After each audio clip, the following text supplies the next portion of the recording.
일어나셔서 주님의 성령 지금 이곳에 찬양드리겠습니다.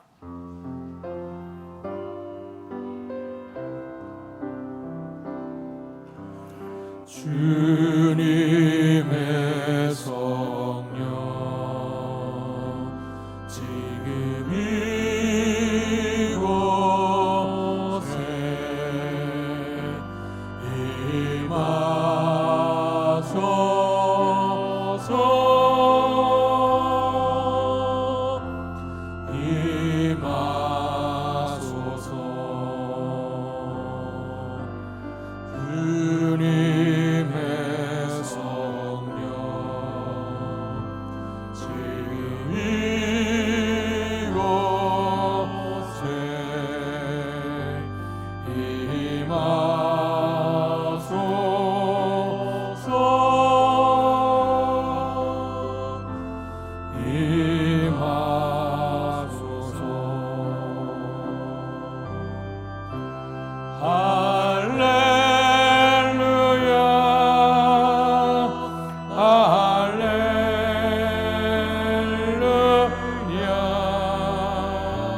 예수께서 하나님의 아들이심을 믿는 자가 아니면 세상을 이기는 자가 누구냐? 이는 물과 피로 임하신 이시니 곧 예수 그리스도시라. 물로만 아니요 물과 피로 임하셨고 증언하는 이는 성령이시니 성령은 진리니라. 증언하는 이가 셋이니 성령과 물과 피라. 또한 이 셋은 합하여 하나이니라. 복되신 아버지 하나님, 은혜와 사랑 감사합니다. 거룩한 성의를 허락하시되 삼위일체주의를 맡게 하시며 우리에게 역사해 주시는 하나님의 은총을 기리며 감사할 수 있고 예배할 수 있도록 은혜 주셔 감사합니다. 드려진 예배가 하나님의 영광을 나타나게 하시고 우리 속에 큰 기쁨과 평강이 넘치는 복된 예배 될 수 있도록 은혜를 내려 주시옵소서. 예수님 이름으로 감사하며 기도하옵나이다. 아멘.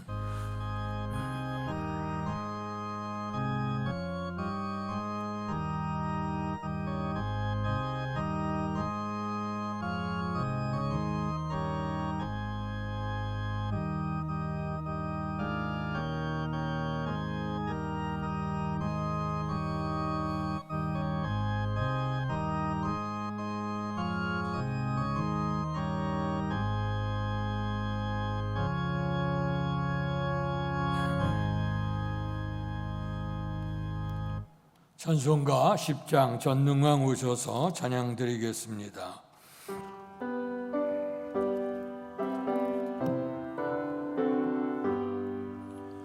전능왕 오셔서 주의 이름 찬송케 하옵소서. 영광과 권능에 성부여 오셔서 은혜를 다스려 주옵소서. 강생한 성자여 오셔서 기도를 들으소서. 택하신 백성들 복 내려 주시고 거룩한 마음을 주옵소서. 위로의 주 성령 오셔서 큰 증거 주옵소서. 전능한 주시여 각 사람 마음에서 떠나지 마시고 계십소서. 성삼위일체께 한없는 자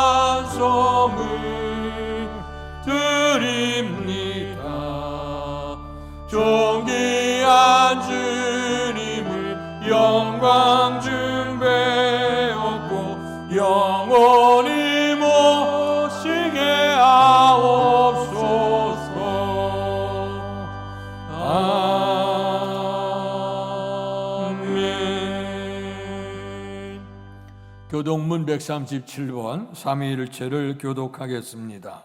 예수께서 세례를 받으시고 곧 물에서 올라오실새 하늘이 열리고 하나님의 성령이 비둘기같이 내려 자기 위에 임하심을 보시더니 하늘로부터 소리가 있어 말씀하시되 이는 내 사랑하는 아들이요 내 기뻐하는 자라 하시니라. 그러므로 너희는 가서 모든 민족을 제자로 삼아 아버지와 아들과 성령의 이름으로 세례를 베풀고 내가 너희에게 분부한 모든 것을 가르쳐 지키게 하라. 볼지어다 내가 세상 끝날까지 너희와 항상 함께 있으리라 하시니라.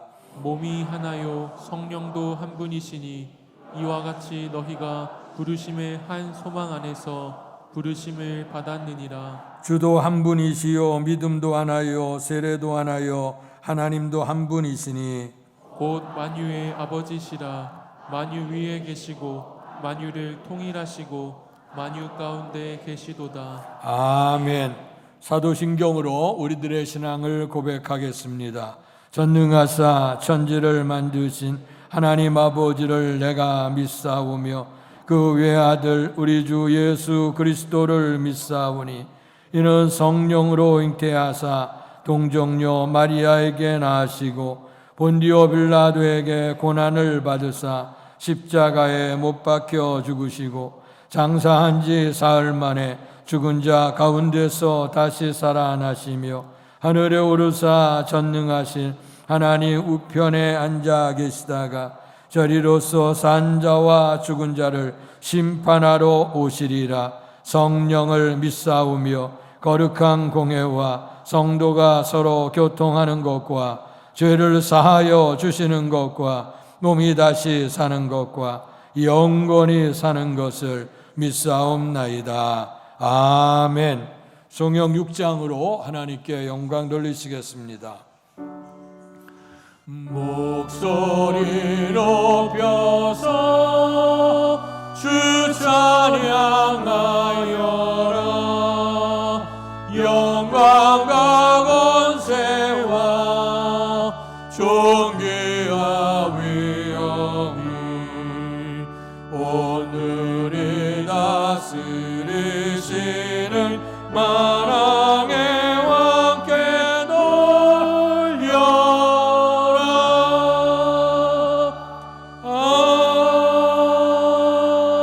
아멘. 자리에 앉으시겠습니다. 예배를 위해 기도하실 때 김용호 장로께서 우리의 기도를 대표하시겠습니다. 48년 전에 이곳에 아름다운 교회를 세우시고 영광 받으신 하나님, 나라가 있어야 우리들이 존재합니다. 일제 36년 유교 사변 많은 사람이 생명을 잃었습니다. 우리 모두가 나라 사랑하고 소중하게 생각한 보훈의 달 우리들 생각하고 깨닫게 하여 주시옵소서. 선교사님들이 복음을 통하여서 선교 사명을 하고 있습니다. 십자가의 보혈로 지켜주시고 인도하여 주시옵소서. 3년 가까이 코로나 질병을 통하여서 예배가 어려울 때도 있었고 주님의 은혜로 승리하게 하시고 지금은 10,000명 이내로 내려와 감사합니다. 생명의 말씀을 선포하실 담임 목사님 영육간의 강건함을 주시고 7배의 능력을 허락하시어 우리가 전신갑주를 입고 은혜가 충만하게 하셔서 알게 하시고 깨닫게 하시어 주님의 은총을 받게 하여 주시옵소서. 주여, 우리들의 사정과 형편을 아시는 주님, 한 사람 한 사람 기억하여 주셔서 필요한 것으로 채워 주시옵소서. 질병으로 고생하시는 주님의 권속들 피 묻은 손으로 안수하여 주셔서 회복되게 하시며 평안과 위로를 주시옵소서. 주여, 첫 시간입니다.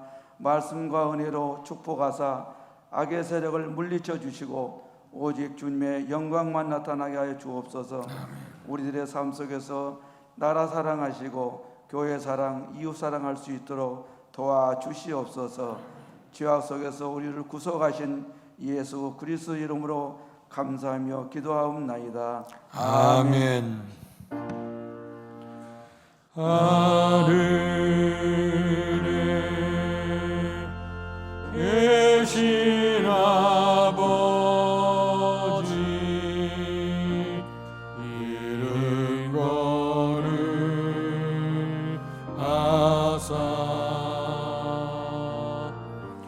주님 나라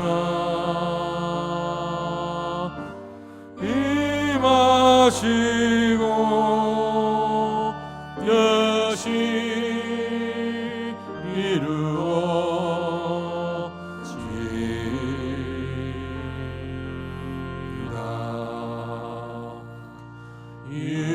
일용할 양식 주시고 우리들의 큰 죄 다 용서하옵시고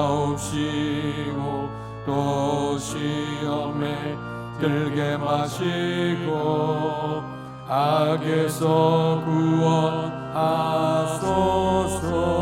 대개 주의 나라 주의 권세 주의 영광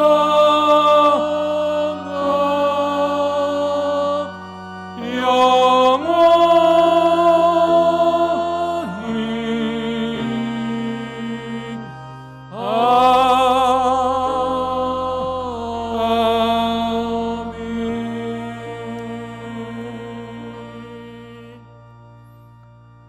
오늘 우리에게 허락해 주신 하나님의 말씀은 신약성경 요한복음 16장 12절에서 15절까지의 말씀입니다. 신약성경 175페이지 제가 한 절 여러분들 한 절 교독하겠습니다. 내가 아직도 너희에게 이를 것이 많으나 지금은 너희가 감당하지 못하리라. 그러나 진리의 성령이 오시면 그가 너희를 모든 진리 가운데로 인도하시리니 그가 스스로 말하지 않고 오직 들은 것을 말하며 장래 일을 너희에게 알리시리라. 그가 내 영광을 나타내리니 내 것을 가지고 너희에게 알리시겠음이라. 무릇 아버지께 있는 것은 다 내 것이라. 그러므로 내가 말하기를 그가 내 것을 가지고 너희에게 알리시리라 하였노라. 아멘. 이 시간 서가영 성도께서 찬양 연주로 하나님께 영광 돌리시겠습니다.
아멘.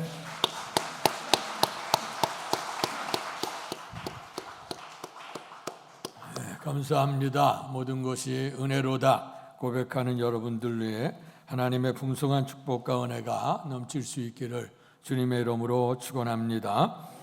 지난 주간에 좋은 선교지를 방문할 수 있고 또 기도할 수 있게 돼서 감사한데요. 지난주 정동에 있는 여한중화 기독교 한성교회를 방문하게 됐습니다. 그 한성교회는 여러분들 우리나라 정동 덕수궁에서 내리게 되면 이제 덕수궁 돌담길을 따라갑니다.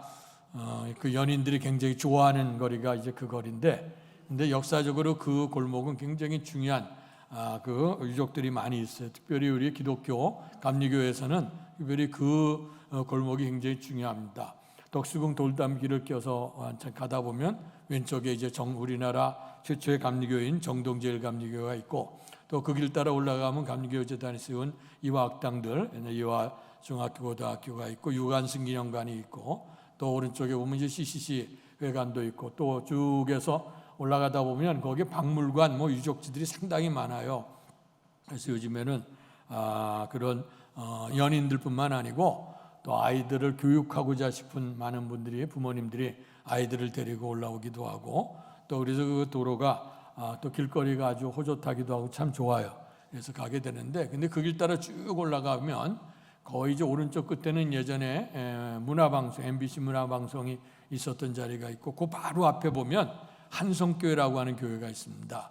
근데 그 교회는 우리 한국인을 위한 교회가 아니라 거기 보면 여한중화 기독교 한성교회라고 하는 교회가 있어요. 잠깐 그 모습을 좀 보겠습니다.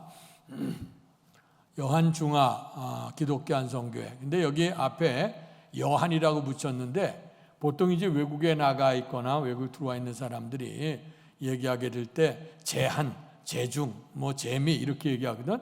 근데 거기에 살고 있는 주민이다는 그런 의미가, 중국에 살고 있고 미국에 살고 있는 주민이라 그러는데, 근데 여기는 그 이름 앞에가 여한중화 기독교 그랬어요. 여한이라고 하는 건 나그네란 얘기예요. 오늘 여기 살지만 나그네로 살아간다 하는 거죠. 그래서 한국에 머무는 나그네들 중화인들이 그 세운 교회다. 그래서 한성교회라고 하는 이름이 붙여진 그 교회를 이제 방문하게 됐습니다. 그 교회 그 역사를 잠깐 좀 설명을 하면서 말씀을 드리려고 하는데요. 우리나라의 그 중국인들이 한국에 이제 많이 이제 들어오게 되어진 것은 1882년경이죠. 이모군란 시에 그 청나라의 그 청군가들이 한국에 이제 들어오게 됐는데, 그때와 더불어 이제 사람들이 따라서 들어오기를 시작을 했습니다. 그래서 인천을 통해서 들어오기도 하고, 그래서 지금도 보면 인천에 보면 그 화교 마을이 있지 않습니까? 그래서 그때로부터 중국인들이 한국에 많이 들어오게 됐고, 또 이제 그 들어오게 될 때 우리나라 개국되며 많이 세계 열강들이 열려지게 될 때 또 서양에 있는 선교사들이 또 많이 들어왔어요. 그래서 그 들어오게 되어질 때 우리 한국민들을 위해서만이 전도가 아니라 거기 또 일단의 사람들이, 중국인들이 한국에 오니까 그들을 또 대상으로 이제 전도를 해야 되겠다는 선교사들님들이 이제 등장을 했어요. 그러다가 이제 중국 산둥성에 있었던 그 처장로, 처다오신, 우리에게 차도심이라고 하는 그분인데, 그분이 중국에서 예수를 믿었어요. 근데 그 가정에서 얼마나 핍박을 하는지, 아버지도 핍박을 해서 그 가정에 더 이상 있을 수가 없어서 그가 이제 도망을 나오다시피 해서 한국 땅으로 들어왔어요. 그런데 그가 이제 들어오는 과정에 뭘 배웠냐면 한의 공부를 했기 때문에 그가 이제 한의원을 차려서 많은 연약한 사람들을 이제 돌봐주고 그랬어요.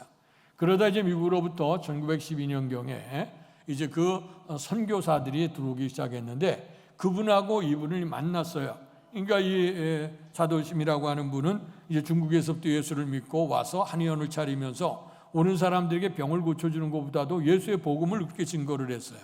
그러다가 이제 그 선교사님이 와서 만나게 되는 게 의기가 수합이 되고, 그래서 1912년에 처음에는 이제 YMC 건물에서 예배를 드리다가 이제 처소를 지금 현재 있는 중국 정동에 이제 처소를 옮기고 거기에 이제 교회가 시작이 됐습니다. 그래서 1912년이 돼서 올해는 이제 110주년 되는 교회가 되어졌는데, 이제 화교교회가 되어졌죠. 이제 중국인들이 와서 세워진 그 교회로.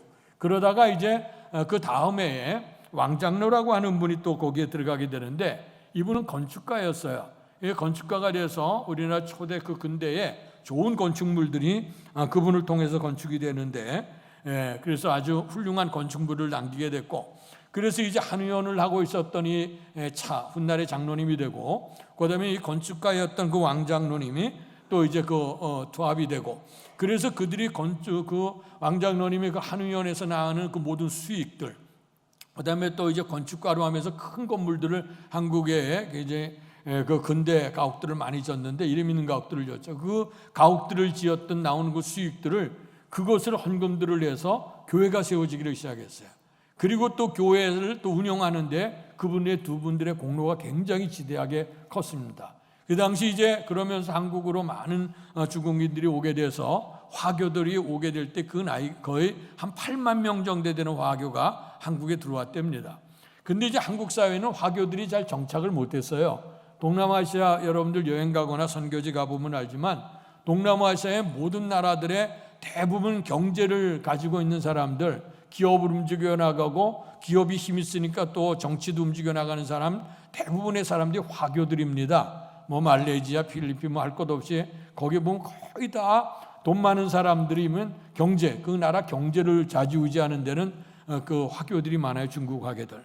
물론 이제 유럽이나 이런 데 가면 거의 이제 유대인들이 움직여 나갑니다만은, 이 그 동남아시아 이쪽에는 화교들의 힘이 굉장히 상당히 세요. 근데 우리나라는 유독 화교들이 정착을 못했어요. 이제 동남아시아는 화교들이 물밑으로 들어올 때 그들을 잘 흡수하고 또 그 나라에 적응하도록 해서 그들이 이제 가옥도 짓고 공장도 하고 뭐 여러 가지 했는데, 한국 사회는 자우지간 우리나라 단일 민족이라고 하는 것에서 이제 많이 배타적이기도 하고, 또 정부에서도 별로 이 화교가 우리나라에 그 정착하는데 별로 힘이 못했던 것 같아요. 그래서 이제 그런 가운데 있다가 여러 가지 이제 이유가 있게 되어졌어요. 한국과 그다음에 이제 중국의 그 농민들의 그 전투 아닌 전쟁 같은 반란, 그런 것들이 일어나기 시작했고, 또 중일 전쟁을 겪어가면서 또 중국과 또 일본이 우리나라 들어오기 시작할 때도 그때 전쟁에 그런 소용돌이가 있기를 시작을 했고, 그다음에 더 나아가서는 6.25 전쟁을 통해서 이제 우리 전쟁이 마감될 때 북쪽으로 또 중국 공산당 인민군들이 들어왔잖아요. 또 그러므로 말미암아 또 중국 우리나라 사회 어려워지고, 이래서 중국에 있는 화교들이 한국에 있기가 굉장히 불편해지기를 시작을 했어요. 그러다 6.25 전쟁 후에 또 이제 중국이 이제 개방이 되기를 시작하면서 이제 중국 대만하고는 단교하게 되고 또 중국과는 수교를 하게 되지. 그러면서 또 중국에 있는 화교들이 또 많이 한국에서 떠나가게 되어졌어요. 그렇지만 그런 가운데서도 이제 교회는 이제 세워져 있었는데, 특별히 서울에서는 한성교회, 우리나라 중국 화교의 최초 교회가 이제 한성교회고, 또 한성교회에서 이제 영등포, 그다음에 인천, 그리고 한국에 그래서 다 합해서 7교회 화교교회가 지금 세워져 있어요. 그런데 이제 4교회 정도는 거의 유명무실하고, 그다음에 그 한성교회, 정동에 있는 한성교회하고, 그다음에 영등포에 있는 그 영등포교회하고, 그다음에 인천에 있는 교회, 아마 그 교회가 힘이 있고, 특별히 이제 한성교회가 역사를 이루는 것 같아요.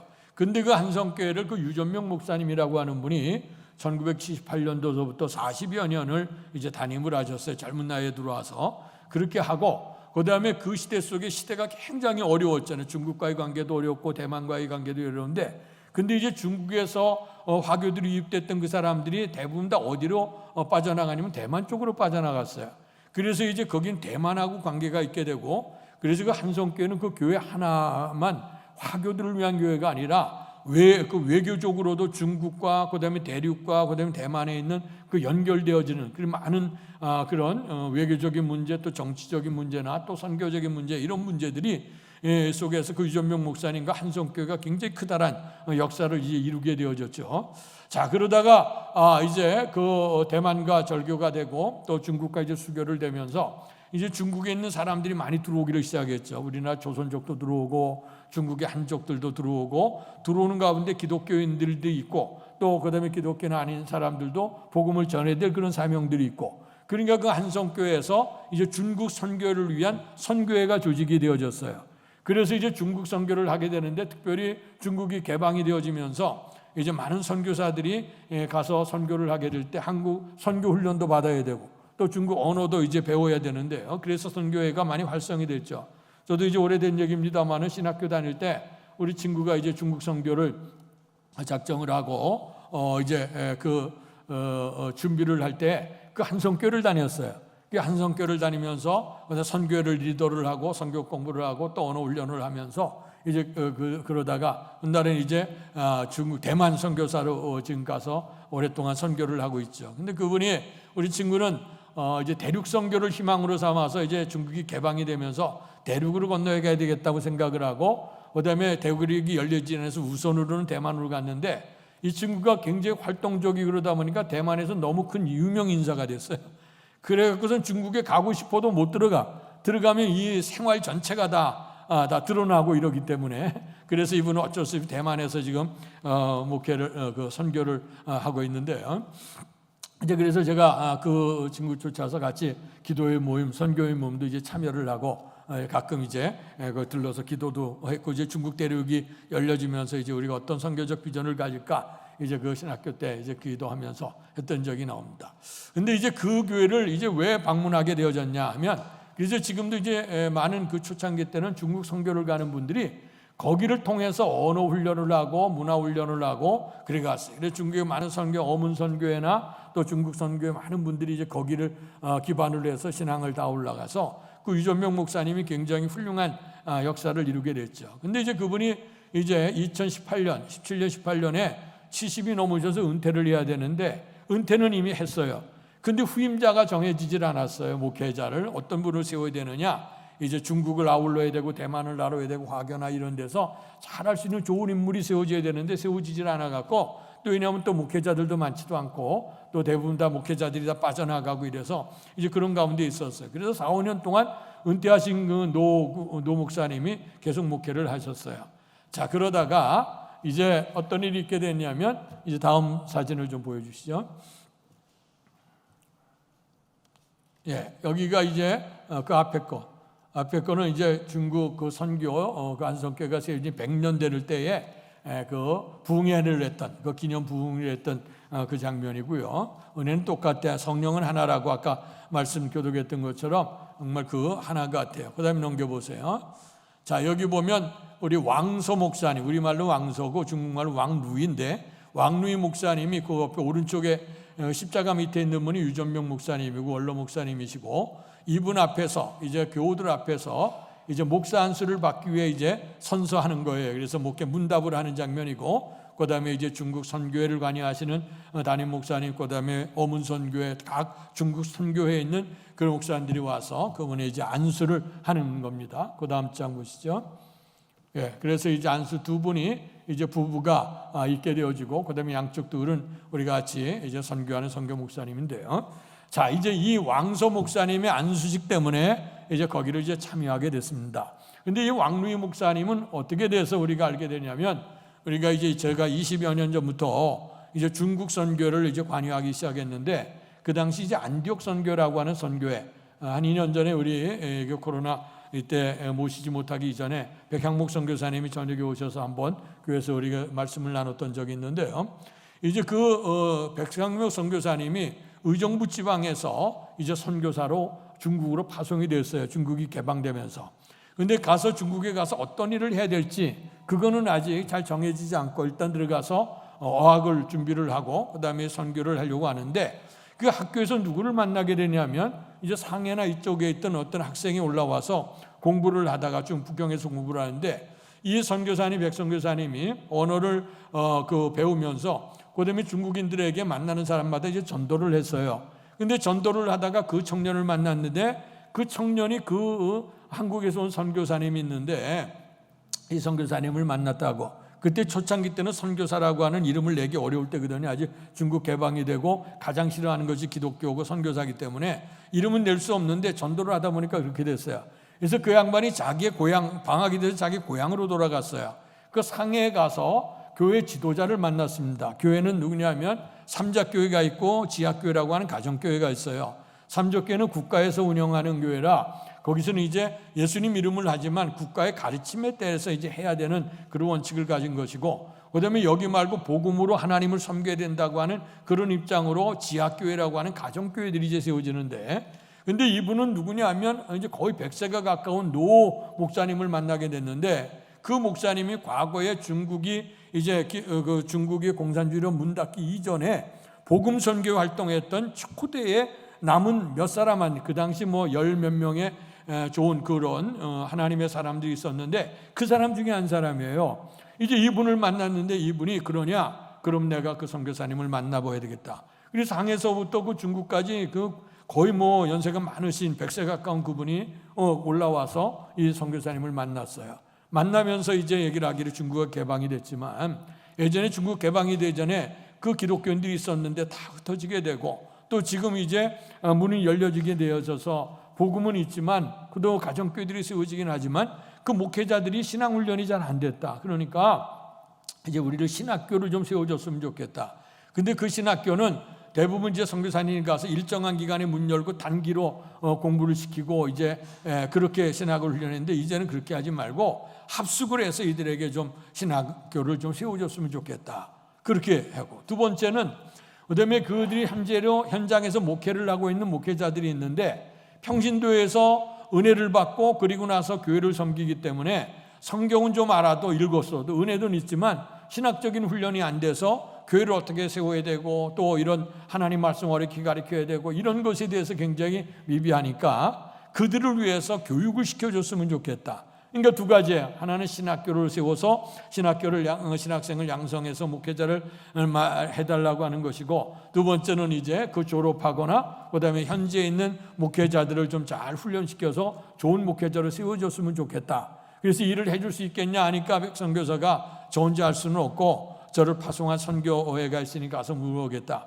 그래서 이제 한국에 이제 처음에 그 의정부 지방에 시작했으니까 그 지방에 했더니 거기서 이제 허락이 됐어요. 그때로부터 이제 의지왕 지방에서 2년 하다가 그 다음에 넓히기를 시작해서 전국적으로 이제 목회자들이 우리 모여서 그 안디옥 선교회를 같이 협력을 하게 되고 이제 북경에다가 중화 성경신학원을 이제 세우게 됐어요. 그래서 그 세우게 됐지만 실질적으로 우리처럼 건물이 있고 뭐 이런 데가 아니라 그들은 기독교에 대해서 박해를, 특별히 요즘에 시진핑 정부가 더더욱 기독교를 박해하기 때문에 자유롭게 신학교 활동을 할 수가 없어요. 그래서 건물을 빌려서 들어가기도 하고 아파트 빌려가기도 하고, 또 어떤 때는 처음에 시작할 때는 그 돼지 도축장 옆에 아침부터 저녁까지 계속 돼지 울음소리 와서 다 죽어가는 거기 냄새 그냥 펄펄 나고, 그러니까 거기는 다른 데는 사람들이 오가니까 문제가 되는데 여기는 사람이 오가질 않아. 그냥 돼지 냄새 나고 소리 나고, 그러니까 거기서 이제 몇 년 동안 그 신학교를 했는데 가서 이제 그 강의를 하러 들어가 보면요, 뭐 온 동네가 다 축축해. 완전 다 돼지 그 냄새, 피비린내 나고 뭐 그러더라고. 이제 그런 거죠. 그래도 신학교가 세워져서 열심히 했는데요. 그래서 이제 계속해서 이제 신학교가 그 북경에 신학교가 있고, 그런데 이분들이 생각하는 건 복음 선교의 사람들도 처음에 생각하는 건 뭐냐면 북경에서 남경을 거쳐서 훗날에 그들이 백두 예루살렘에 대한 희망을 가졌어요. 다시 언젠가 하나님이 감동을 주는데 예루살렘을 향해서 가라 하는 그런 부름을 받은 거예요. 그래서 그가 북경에서 남경을 거쳐서 점점 신장 우르무치를 거쳐서 카슈카를 거쳐서 더 나가서 파키스탄 넘어서 중앙아시아로, 그리고 예루살렘까지 복음을 전하려고 하는 그런 확신을 그들이 가지고 이제 출발을 한 겁니다. 그래서 그들이 가게 되고 지금 카슈카루라고 하는 지역까지도 머물게 돼서 오래전에 그곳에 가서 거기 왕 목사님이라고 하는 정말 그분도 90 넘으신 그 옛날에 복음 선교의 초대 멤버들을 좀 만나서 감동 깊었던 적이 있는데요. 이제 그분의 발음에 의해서 이제 그러면 당신들의 복음 선교의 동지들을 전국에서 이제 그 공문을 보냈죠. 연락들을 해서 신학교 올 수 있는 학생들을 파송을 받았어요. 그러니까 동쪽에서는 지린성부터 시작하고, 그다음에 서쪽으로는 거기 이제 시안을 해서 우르무치에서 그다음에 카슈카루 지역에 하고, 또 이제 남서쪽에 보면 잘 아는 여러분들 윈난성이라는 그런 지역에 또 있게 되고, 북쪽으로는 그다음에 내몽고 지역의 파우투 같은 그런 지역서부터, 또 남쪽에서는 또 남쪽에 있는 그 상해나 이런 지역서부터 잠시 전국적인 사람이 와요. 근데 전국적으로 사람이 왔다 많이 온 게 아니고 그 교회 지도자 될 사람들이 1년에 12명 내지 15명 정도 지도자가 전국에서 그때 올라왔어요. 요즘엔 교통도 좋아서 그러는데 한 번 학교 오려면 한 3박 4일을 기차 타고 와야 된대요. 67시간, 68시간 뭐 이러면서 기차를 타고 와서 이제 공부를 하는데요. 그러면서 압수해서 그들이 훈련을 시켰는데 그들이 얼마나 은혜를 사모하고 역사를 이루게 되어졌는지 이제 우리가 10여 년 동안 졸업생을 시켰고 그다음에 졸업시킨 사람들이 나가 목회를 하는데 100여 교회를 지금 목회를 하고 100여 교회 가운데 거의 다 지금 자립이 됐어요. 그래서 서로 신학교들을 자기들이 운영할 수 있게 되고 그래서 우리는 이제 신학교 기본적으로 할 수 있는 그 건물이나 그다음에 선교할 수 있는 것만 지원을 하고 또 이제 그들은 서로 격려하면서 신학교를 세우돼서 좋은 인물들이 이제 성장을 한 거예요. 근데 그 가운데서 이제 왕루이라고 하는 전도사님이 산소성 사람인데 이 사람이 이제 은혜를 입고 이제 왔어요. 와서 이제 신학교에서 공부를 하면서 또 이제 거기서 공부하다가 거기 선배들이 세워진 교회에 나가다가 거기서 이제 사모님을 이제 만나게 됐죠. 만나게 돼서 이제 그를 교류하다가 신학교를 졸업했어요. 졸업하고 난 다음에 길이 열렸어요. 한국으로 올 수 있는 길이 열려지게 됐는데 한국에 이제 안성에 아시아 선교신학원이라고 하는 신학교가 있었어요. 근데 그 학교는 한국에서는 이제 정식 대학으로 인정된 건 아니지만 아시아 신학교 협의회에서 그는 정식 신학대학으로 임명이 됐어요. 그래서 인준된 학교이기 때문에 MDV 과정, 목회 석사 과정을 줄 수 있게 되어지고, 근데 오는데 거기에 또 이제 한국에 머물려면 비자가 있어야 되잖아요.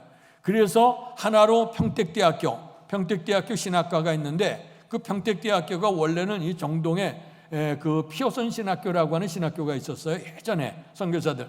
그 피어선 신학교가 옮겨가면서 평택의 종합대학이 되고 거기 신학과가 있게 되어져. 아마 거기랑 좀 연결이 됐던 것 같아요. 그래서 이제 평택대학교에 들어가서 신학과에 들어가서 석사과정을 밟게 되고 또 석사과정을 마치고 난 후에 그다음에 거기 박사과정, 지금 PhD 박사과정을 이제 들어가게 된 거예요. 그러면서 신학교 MDB 과정을 졸업했으니까 목회를 파송을 받는데 어디로 파송을 받았냐면 한성교회에 와서 파송이 되어져서 전도사로 지금 5년 동안을 사역을 했어요. 사역을 하다 보니까 그 유전명 목사님이 연세 들어 은퇴를 하고 그다음에 전도사님 오셨는데 얼마나 많은 전도사님들이 왔다 갔고 또 목회자들도 얼마나 많이 받았겠어요. 거기가 중국 선교를 위한 초석과 같은 교육이기 때문에 거기 출신으로 해서 많은 선교사들이 가고 많은 목사님들도 나왔고 대만도 가고 대북도 가고 많은 목회자들도 많이 나왔거든요. 근데 이제 그들 가운데서 많은 사람 선별하는데 이 왕루이 목사님, 왕루이 그 전도사님이죠. 이분에 대해서 성품도 좋고 신앙적으로 굉장히 보수적이고 신앙훈련을 참 잘 받았고 인격적으로 참 좋다는 것을 이분이 마음으로 감동을 한 거예요. 그러니까 그것을 두고 있다가 이분에게 차기 이 교회를 그 담임에게 했으면 좋겠다 하는 그런 마음을 가졌어요. 그런데 아직 목사 안수를 받지 못했고 그다음에 지금 한국에 7교회가 화교교회가 있는데 그 화교교회가 교단은 아니지만 연합체 형태로 되어져서 그들이 이제 교류를 하는데 근데 거기서 공동적으로 이제 안수를 줘서 그다음에 목회들을 담임하게 하는데 거기서 어떤 문제가 등장했냐면 이제 유전명 목사님 같은 분은 이제 지금 대륙 사람들이 몰려오니까 다 대륙에 있는 사람들 누구나 다 되는데 근데 이 지도자들 교회의 평신도 지도자들뿐만 아니라 교회 관여하는 사람이 대부분 어디 사람이냐면 대만과 연결된 사람들이에요.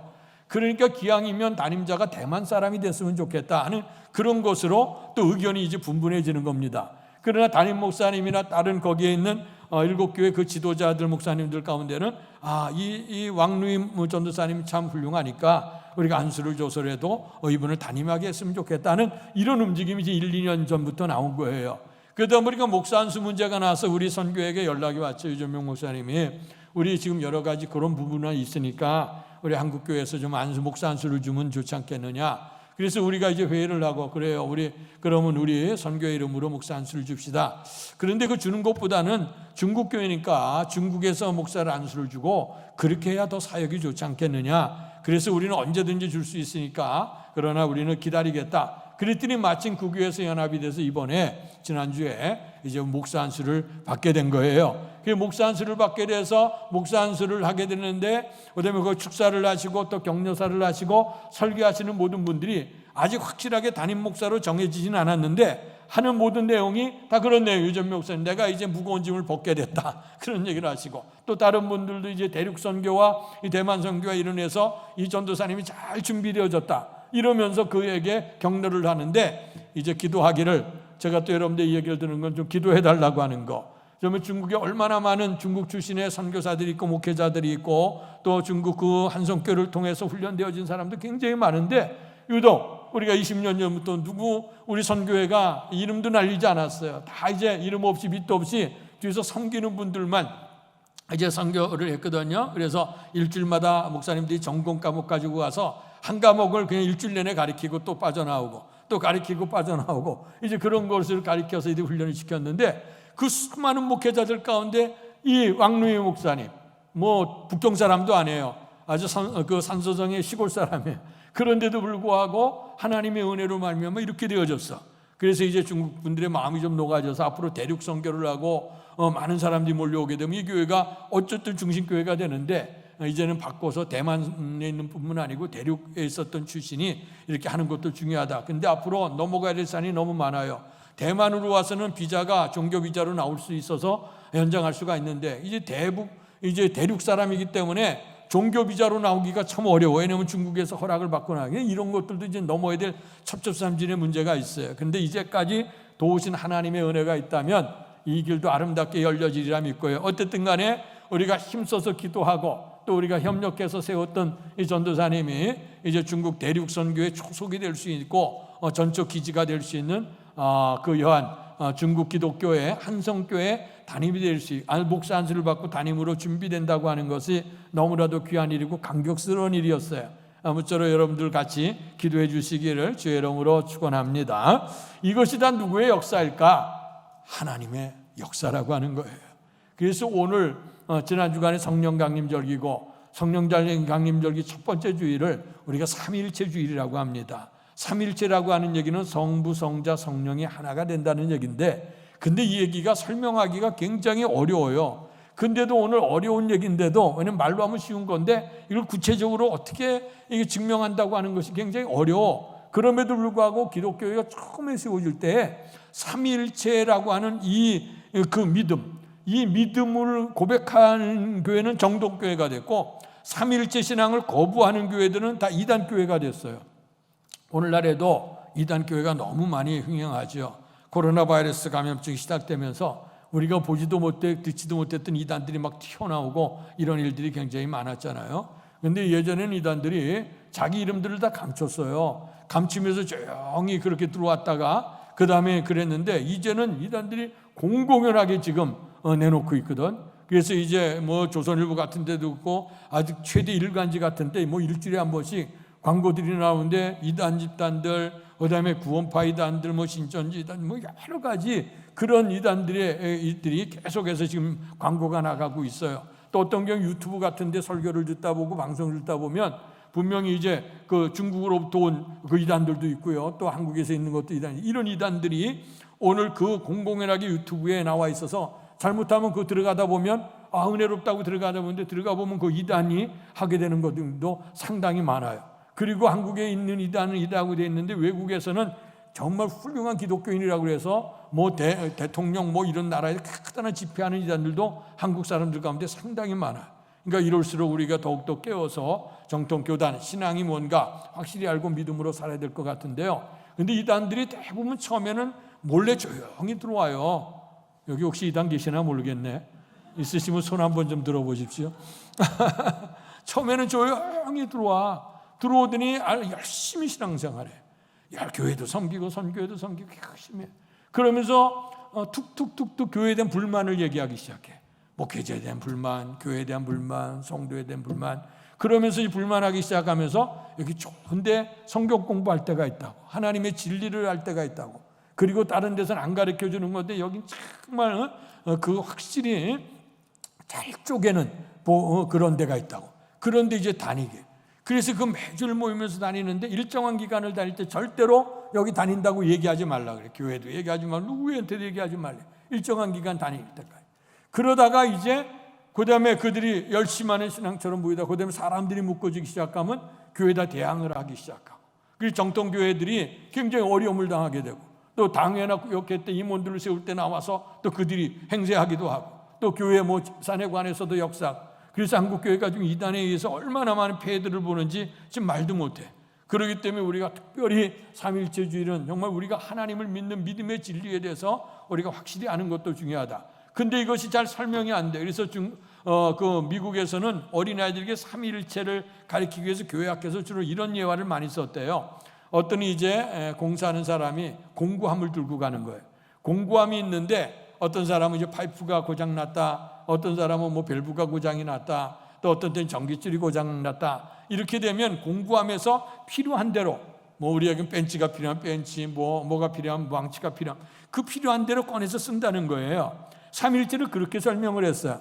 하나님은 같은 하나님인데 그 하나님에 따라서 때로는 그 파이프를 수리하려면 다른 공구가 나오는 것처럼, 그래서 이 삼위 하나님이 하나이지만 역사하는 것이 달랐다. 그래서 우리에게 성부 하나님을 얘기할 때 그분 만물을 창조하시고 다스려 가시는 하나님인데 그분이 우리를 사랑하시고 그리고 마지막 우리 구원한 최후의 마지막 심판자 되시는 하나님, 그 하나님이 우리를 사랑해서 죄 가운데 죽어갈 영혼을 위해서 독생자를 보내주셨는데 그분이 우리 죄를 대신해 십자가에 못 박혀 돌아가시고 우리가 그 예수를 믿음으로 구원받게 하는 그 성자 예수님, 그리고 성자 예수님이 이 땅에 계시며 복음 역사를 이루다가 마침내 하나님 나라에 가시고 그리고 우리에게 보혜사 성령님을 보내주시겠다. 그래서 세상 끝날까지 우리를 인도하시는 분이 누구냐? 보혜사 성령 하나님.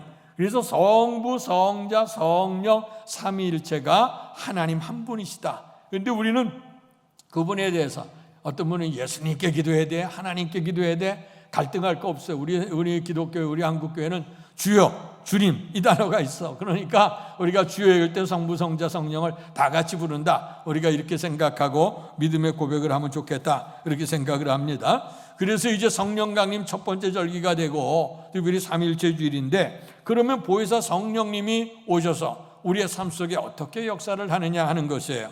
먼저 우리가 성경 말씀 오늘 본문으로 선택해 읽지는 않았습니다만은 8절의 말씀을 한번 같이 읽도록 하겠어요. 66장 8절 말씀 시작. 그가 와서 죄에 대하여 의에 대하여 심판에 대하여 세상을 책망하시리라. 아멘. 그 앞절에 보면 7절에 보면 뭐라고 말씀하냐면 내가 실상을 너에게 말하는데 내가 떠나가는 것이 너에게 유익이다 하는 말씀을 해요. 우리가 사랑하는 사람이면 같이 있어야 되죠. 그래야 행복하고 더 귀한 것 아닙니까? 근데 오늘 여기 7절에 보면 말씀이 뭐라고 하냐면 내가 떠나가는 것이 너에게 유익이다. 왜냐하면 보혜사 성령님이 너에게 온다. 내가 가야 보혜사 성령님이 오시게 되다. 그럼 보혜사 성령님이 오셔서 무엇을 얘기하느냐? 세상에 대해서는 세 가지를 얘기하는 겁니다. 첫 번째는 죄에 대해서. 그래서 9절에 보면 죄에 대하여 하면 그들이 나를 믿지 아니하며, 그러니까 이 죄를 지적하는데 죄 가운데 가장 크다는 죄악은 뭐냐? 모든 사람이 하나님의 형상으로 창조됐어. 그렇기 때문에 우리의 인간의 양심이나 사람은 다 하나님을 알 수 있는 마음을 주셨다 그랬어요. 근데 하나님을 우리가 아는 지식이나 관념이나 뭐 습관이나 이런 것 때문에 하나님을 거부하는 것, 그래서 가장 크다란 죄악은 살인죄, 도둑죄가 큰 죄가 아니라 하나님을 인식하지 아니하는 죄, 하나님을 믿지 않는 죄가 가장 크다란 죄악이다. 그래서 그것을 우리가 모르지만 내가 무슨 죄인이야 하지만 성령님이 오시게 되면 주께서 죄를 지적하신다. 하나님 믿지 않는 죄에 대해서.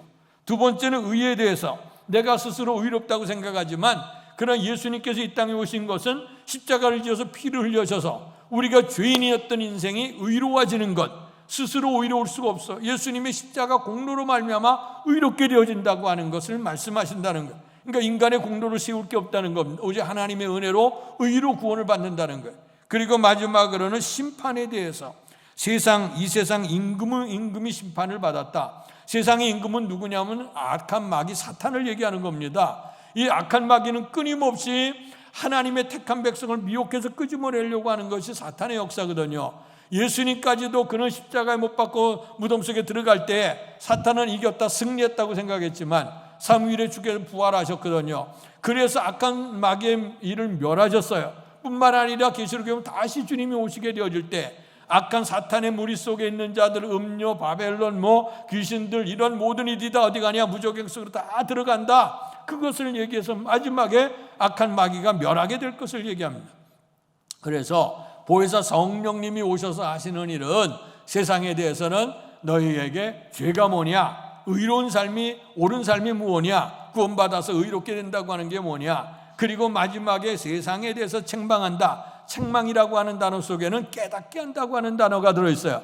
그래서 오늘 죄에 대해서, 의에 대해서, 심판에 대해서 우리가 성령의 말씀으로 깨닫게 하신다는 것, 세상에 대해서 그렇게 얘기하는 것. 그러니까 우리가 구원에 이르려고는 오직 예수를 통해서만이 구원받게 되고 마지막 심판대에 서서 멸망받지 않고 구원의 역사를 이루게 하시는 것이 보혜사 성령님의 은혜인 줄로 믿습니다. 그렇다고 하면 오늘 본문의 말씀에, 그러면 우리 성도들에게는 보혜사 성령님이 어떻게 역사를 하시느냐 하는 걸 생각해 보겠습니다. 오늘 주어진 본문의 말씀인데요, 먼저는 13절의 말씀을 읽도록 하겠습니다. 13절 시작. 그러나 진리의 성령이 오시면 그가 너희를 모든 진리 가운데로 인도하시리니 그가 스스로 말하지 않고 오직 들은 것을 말하며 장래일을 너희에게 알리시리라. 아멘. 성령님이 오셔서 우리에게 하시는 역사는 뭐냐? 첫 번째는 모든 진리 가운데 우리를 인도하신다.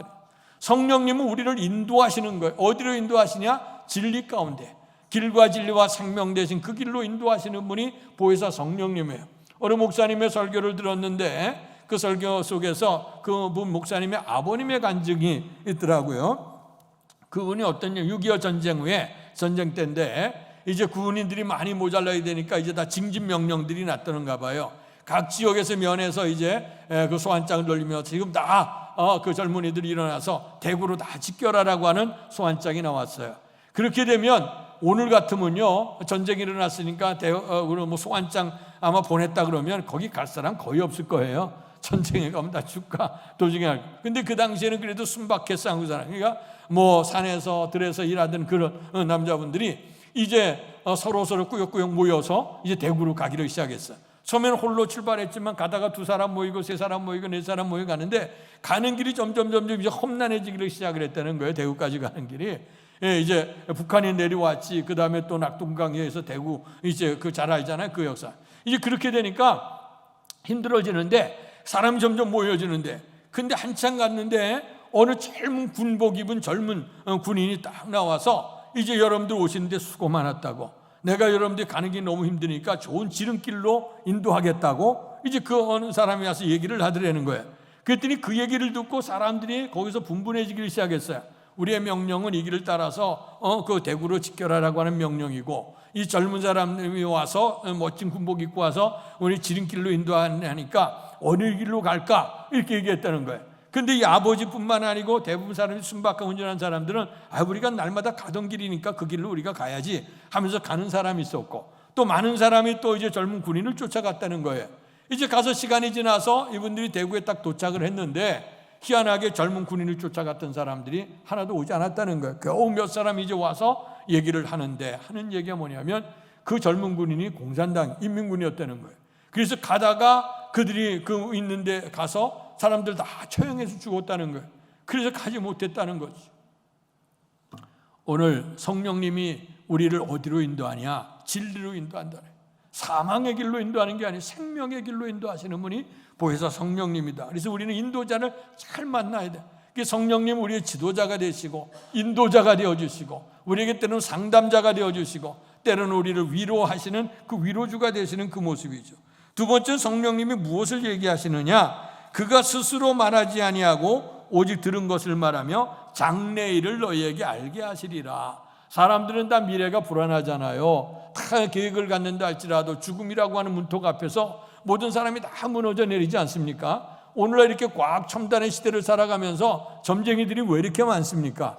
주변에 점쟁이도 많지. 신문이나 뭐 잡지 들춰보면 오늘의 운세는 어떻고 오늘의 띠는 어떻고 그거 얼마나 쏟아져 나옵니까? 그 인생이 뭐냐면 불안하다는 거야. 돈 있고 명예 모든 거 참 편안한 세상을 살아가도 인생은 불안해. 그러니까 그 불안한 이유는 뭐냐면 장래를 알 수 없기 때문에 그래요. 그러나 여러분, 우리의 장래는 우리의 주님이 책임져 주실 줄 믿습니다. 인생을 살아가는 길은 어떤 길을 할지 우리는 마지막을 알아요. 최후에 웃는 자가 웃는 자예요. 인생을 어떻게 산다 할지라도 물론 우리 하나님께 성령의 감독 속에서 길을 예비해 주시고 지혜롭게 여러 가지 일도 하시지만 확실하게 믿는 것, 장래일은 뭐냐? 세상 모든 사람 죽음으로 끝난다고 생각해. 그러나 오늘 우리는 어떠지요? 오늘 우리의 주님이 다시 오시게 되어질 때에 우리로 하여금 주 안에 살아있는 자는 산채로 주님 앞에 영접해 갈 것이고 주 안에 잠들었던 자들은 일어나게 될 것인데, 다시는 병들지도 하고 아프지도 아니하고 죽지도 않은 신령한 몸을 입고 영광의 하나님 나라에 들어가게 될 줄로 믿습니다. 오늘 우리는 선하신 하나님을 믿는다고 하면, 택하심 받은 백성들이 은혜로 산다고 하면 우리가 과정은 힘들 수도 있어요. 지금 살아가는 건 믿음으로 살고 기도하고 은혜로 살아도 코로나 바이러스도 닥치지, 또 삶 속에 위기도 오게 되지, 경제적인 위기도 있지, 여러 가지로 힘들고 곤고할 수는 있어도 그래도 우리의 최종적인 우리의 목적지는 어디냐? 하나님 나라인 줄로 믿습니다. 세상 모든 사람 그거 몰라요. 그러나 우리는 장래를 알 수 있어. 최후의 영광이 있어. 너에게 세상에 담대하라. 내가 세상을 이겼다고 했어요. 이게 주님을 쫓아가게 되면 영광의 하나님 나라에 들어갈 수 있으니 담대하게 사시기를 주의 이름으로 축원합니다. 자, 그리고 14절 말씀을 같이 읽습니다. 시작. 그가 내 영광을 나타내리니 내 것을 가지고 너희에게 알리시겠습니다. 아멘. 그 내 영광을 나타낸다. 주님의 놀라운 영광. 사도 바울은 과거는 자기의 유익을 위해서는 자기 의를 세우기 위해서 달려갔던 사람이에요. 그러나 그가 부활하신 예수님을 만나는 순간 내가 과거의 자랑거리는 다 배설물처럼 여기고 나 자신에 대해서는 이제 약한 것만 자랑할 것이고 예수의 십자가만을 자랑하겠다고 고백을 해요. 오늘 그렇게 되어진 건 뭐냐? 그러니 사도 바울이 훗날에 내가 무엇을 하니 하나님께 영광 돌리기를 원한다. 이것이 성도의 고백인 줄로 믿습니다. 마더 테레사 여사를 우리가 기억합니다. 정말 그 인도의 빈민굴에서 많은 이에게 사랑을 베풀었던 그 여사. 오늘 그는 사람들이 와서 당신 너무 참 훌륭한 일들 많이 합니다고 얘기할 때마다 그는 항상 얘기했던 게 I'm nothing. 나는 아무것도 아닙니다. 1978년에 79년에 노벨 평화상을 수상할 때도 I'm nothing. 나는 아무것도 아닙니다. 그 고백을 했다는 거예요. 삶의 위대한 업적을 남기면 다 내가 했습니다. 얼마나 자랑거리가 많겠어요. 근데 그렇게 훌륭한 일을 남겼던 그 사람도 오늘 나는 아무것도 아닙니다고 얘기를 했어요. 그러면서 그는 이런 얘기를 합니다. 내가 마음을 비우고 나니까 세상 어떤 사람들에게도 항상 웃으면서 대할 수 있었습니다. 그런 고백을 해요. 그가 그런 어려운 일, 정말 그 냄새나는 일, 힘들고 어린아이인데도 다 그들에게 기쁨으로 대할 수 있었다는 거예요. 그러나 때로는 사람이 미운 사람도 있죠. 웃을 수 없는 사람도 있어요. 그럴 때는 하나님께 기도했답니다. 하나님, 내가 그에게 마음의 여유를 주셔서 저를 용서할 수 있게 하고 피해가지 않도록 내가 미소를 절 수 있도록 해달라고 기도했다는 거예요. 그러니까 그는 자기에게 호의적인 사람이나 반대가 되는 사람인 누구에게나 다 웃을 수 있는 사람이 됐다고 하는 거예요. 근데 그렇게 살아가는 게 과연 누굴까? 하나님의 성령을 통해 역사하는 게 아닌가 생각해요. 근데 이분이 우리에게 좋은 하나의 교훈을 주신 것이 있는데, 그는 동역자를 뽑을 때 항상 3가지 원칙이 있었답니다. 조수를 뽑거나 동역자를 뽑을 때 한번 여러분들이 오늘 하나님의 선한 사업에 사용이 될 수 있겠는가? 여러분들 한번 평가해 보시길 바랍니다. 첫째는 잘 웃는 사람. 마더 테레사 여사가 모든 이에게 더 웃기를 원하는데 웃을 수 있는 사람. 그러니까 항상 잘 웃는 사람. 두 번째 뭐냐? 잘 먹는 사람. 세 번째 보니까 어디서나 잠을 잘 자는 사람. 누구 같습니까? 여러분, 이 3가지인데 근데 이것이 사도 바울이 얘기했던 거 너무 같아요. 뭐냐면 잘 웃는 거 항상 기뻐하라 그랬거든. 그리고 잘 먹는 건 항상 감사하는 사람은 잘 먹을 수 있어. 그리고 세 번째는 뭐냐? 어디서나 잠 잘 자는 사람, 주께 모든 걸 맡기고 기도하는 사람, 그 사람은 평안해. 그래서 마더 테레사가 항상 잘 웃는 사람, 잘 먹는 사람, 잘 자는 사람, 이런 사람을 항상 동역자로 세웠다 그러거든요. 이런 사람이 성령의 사람입니다. 여러분들 한번 여러분들의 신앙과 삶을 생각해 보면서 나에게 호의적인 사람만 웃는 게 아니고 불편한 사람에게도 웃을 수 있는 사람, 그리고 어떤 것에 늘 감사한 마음을 가지고 사는 사람, 모든 염려와 근심을 다 주께 맡기고 기도하니까 정말 사랑하는 자에게 잠을 주신다 했으니까 편안한 잠을 잘 수 있는 거, 이거 하나님의 은혜라고 생각합니다. 오늘 말씀, 그래서 오늘 내 영광을 나타내는 게 아니라 하나님의 영광. 마지막으로 15절 같이 있습니다. 시작. 물은 있는 것은 다 내 것이라. 그러므로 내가 말하기를 그가 내 것을 가지고 너희에게 알리시리라 하였노라. 아멘. 성령님이 내 것을 가지고 알린다. 하나님의 나라의 영광, 길과 진리와 생명, 이것은 꼭 예수님이 길과 진리와 생명이에요. 이 진리를 확실히 알고 그것을 전하고 있다고 하는 겁니다. 예수님에 있는 사랑, 십자가의 은혜, 보혈의 은혜, 대속의 은혜, 구속의 은혜, 우리가 주님과 동행할 수 있는 것, 주에서 의로운 삶이 될 수 있는 것, 하늘의 영광을 볼 수 있는 모든 비결들, 이것을 다 누구냐? 주께서 성령을 통해서 알게 하시는 것이다. 내 것을 가지고 그에게는. 그래서 오늘 보혜사 성령님이 우리에게 오셔서 행하리, 세상을 향해서 하는 건 우리에게 죄를, 그리고 의로운 길을, 세상에 심판하는 것을 깨닫게 하고 우리를 책망하신다고 했어요. 그럼 택하심 받은 성도들에게 오셔서 우리에게 성령으로 하시는 일은 뭐냐? 진리 가운데 우리를 인도하신다 그랬어요. 우리에게 장래를 분명히 알게 하셔서 하늘의 소망을 갖고 산다고 말씀하셨어요. 그리고 살아가는 게 육체의 영광이 아니라 하나님의 영광을 나타내는 삶이라고 했어요. 마지막으로는 내 것을 가지고 전해주는 것, 길과 진리와 생명된 그 길을 우리에게 보여주시는 그 길을 보혜사 성령님을 통해서 알려주신다는 겁니다. 아무쪼록 사랑하는 성도 여러분, 우리가 성령 안에 거해야 돼요. 러시아 대문호 톨스토이가 이런 얘기를 했어요. 사람이 이성을 가지고 하나님의 진리를 알 수가 있겠는가? 하나님을 과연 체험할 수 있을까? 하나님은 어떻게 그 사랑을 담을 수 있을까? 인간은 할 수 없다는 거예요. 그러면서 무슨 비유를 들었냐면 그물을 가지고 바닷물을 뜨는 것을 그가 상상을 했어요. 그래서 이제 바닷물을 뜨려고 그물을 가지고 됐어. 처음에는 바닷물이 잠겨 있는 것 같대요. 그물을 끄집어내니까 바닷물 다 빠져나가고 그물밖에 없어. 그물로는 바닷물을 담을 수가 없어요. 마찬가지로 우리가 인간의 이성으로는 하나님의 은혜를 다 담을 수가 없어. 우리가 하나님의 은혜 속에 들어가야 된다는 거예요. 그물이 바닷속에 들어가 있을 때는 그 그물 속에 바닷물이 다 잠겨지는 거예요. 그런 내가 그물을 빼놓으면 바닷물 다 빠져나가는 거거든. 우리가 하나님의 은혜 속에 잠겨 있어야 돼요. 이것을 요한에슬레는 은총의 수단이라고 하는 얘기를 했어요. 우리의 성도들은 하나님의 은혜 받을 수 있는데, 하나님이 우리에게 도전해 오시는데, 하나님의 은혜를 쬐일 수 있는데 가야 된다는 거예요. 그래서 중요한 게 예배를 중요시하라 그랬습니다. 하나님 앞에 드리는 공식적인 예배가 이렇게 소중한 거예요. 오늘 코로나 바이러스 시대가 돼서 예배가 다 힘들어지고 성전 중심이 흐려졌어요. 하나님이 정말 이름을 준 거룩한 성일에 하나님의 몸된 성전에서 오늘 드려지는 정기적인 예배가 그렇게 중요한 거예요.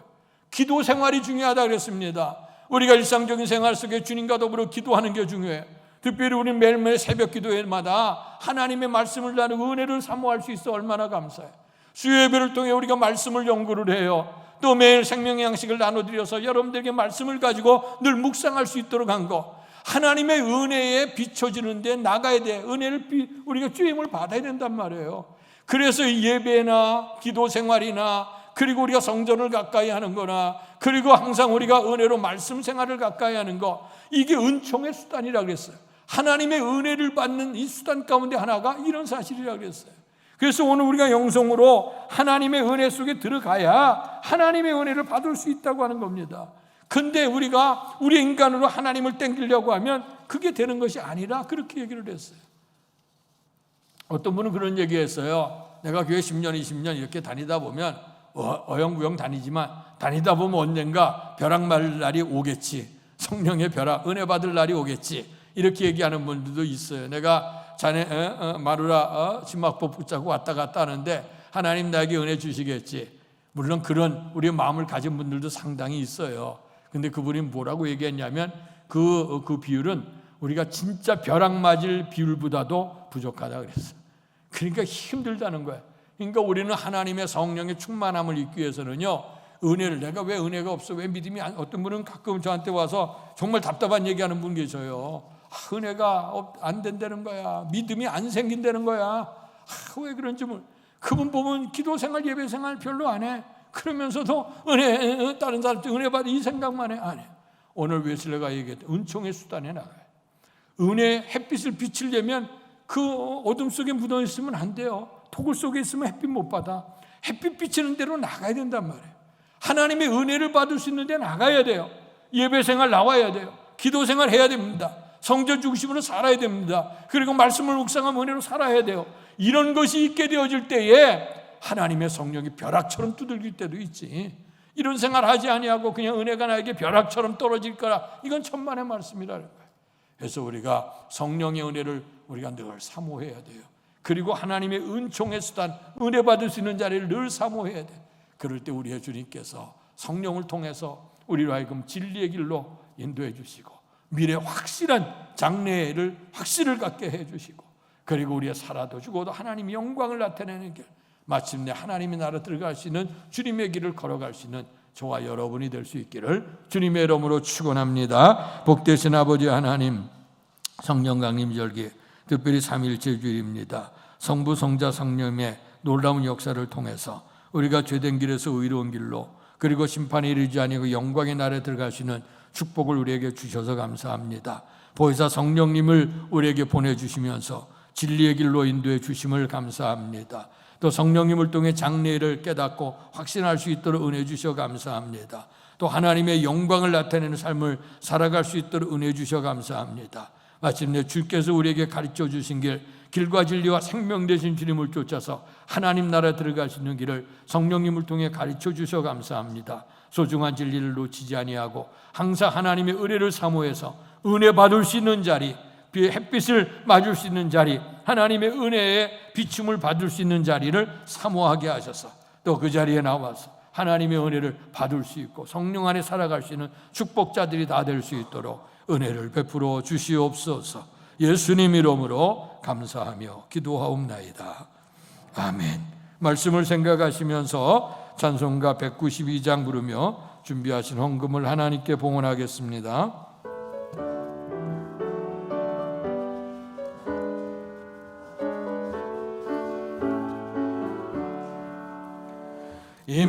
임하소서 임하소서 바람 같은 성령이여 에스겔의 골짜기에 불어닥친 생명바람 오순절날 다락방에 말씀으로 임하시며 나의 영을 사로잡아 새로나게 하옵소서.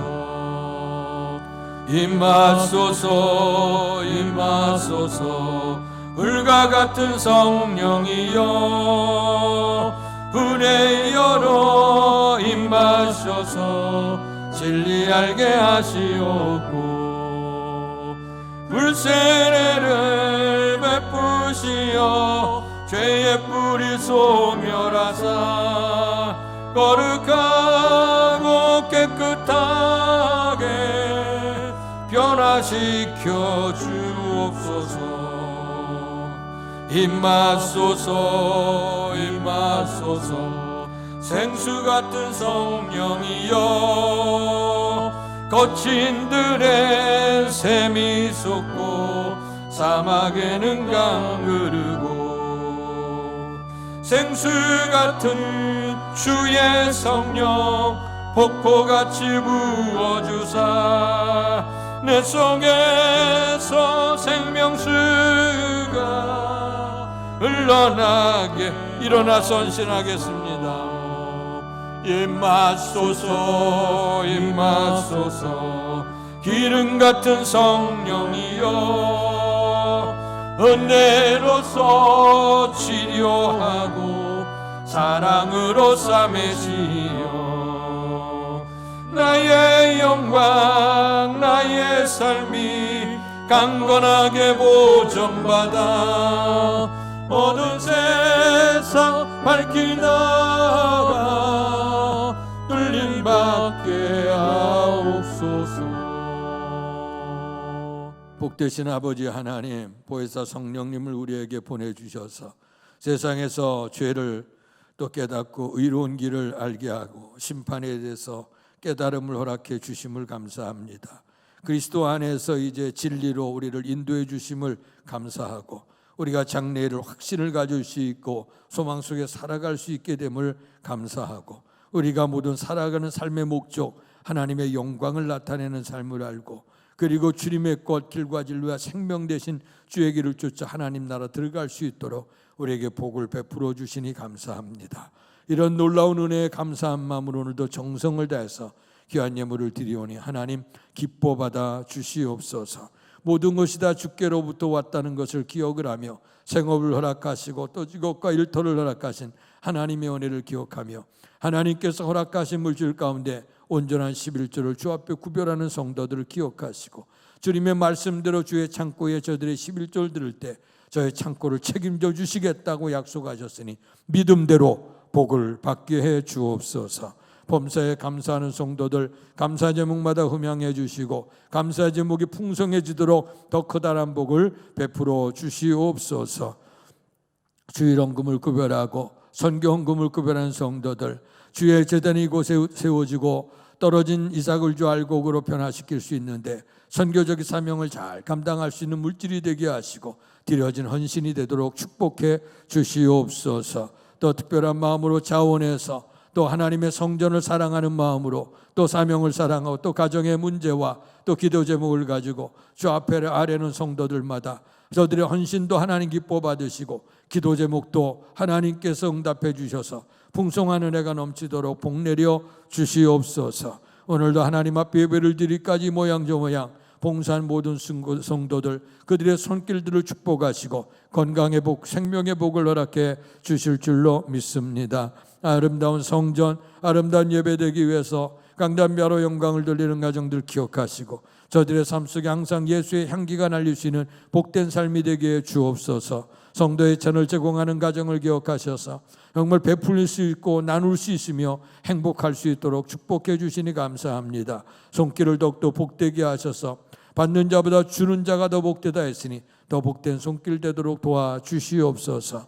아버지 하나님, 어려운 시대를 살아가고 있습니다. 특별히 황금만능주의 시대를 살아가고 있습니다.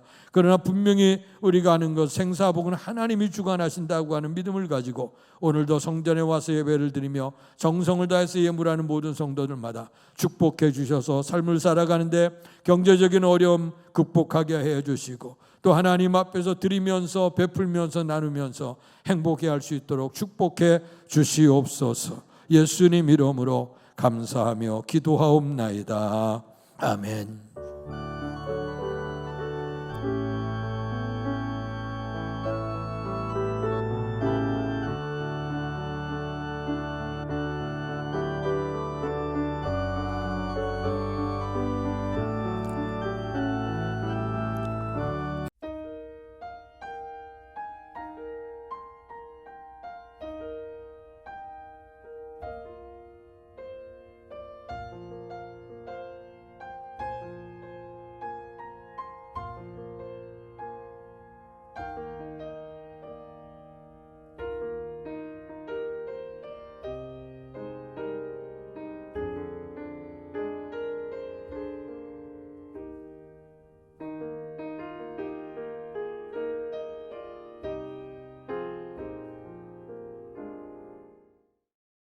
일어나셔서 주님 다시 오실 때까지 찬양 부르시고 축도함으로 예배를 마칩니다.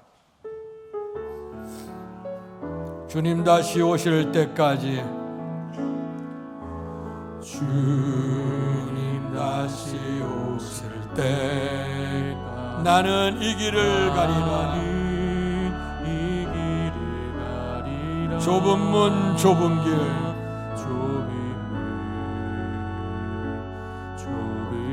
나의 십자가 지고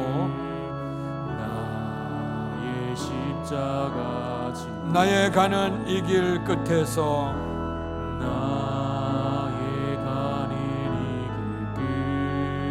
나는 주님을 보리라.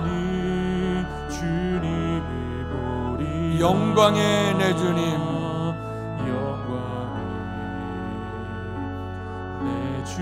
나를 맞아 주시리. 주님 다시 오실 때까지 나는 일어나 달려가리라. 주님 다시 오실 때까지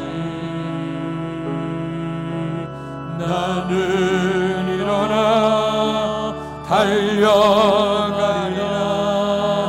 주의 영광 온 땅 덮을 때 나는 일어나 노래하리.